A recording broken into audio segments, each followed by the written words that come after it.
नाम आपका अरहम है। अरहम, अरहम। अरहम नाम का मतलब होता है बहुत रहम करने वाला, रहम दिल। The most compassionate, kind hearted, human. Arham जैसे काइंड नाम के लिए एक प्यारा सा शेर हाजिर है। ज़माने से जुदा करके दिखाऊंगा मियाँ अरहम। ज़माने से जुदा करके दिखाऊंगा मियाँ अरहम। मैं गैरों को भी अब अपना बनाऊंगा मियाँ अरहम।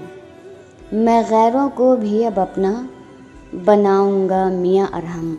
हमारी आने वाली नेक्स्ट 3 नेम वीडियोज़ हैं तालिब, मज़हर और साक़िब।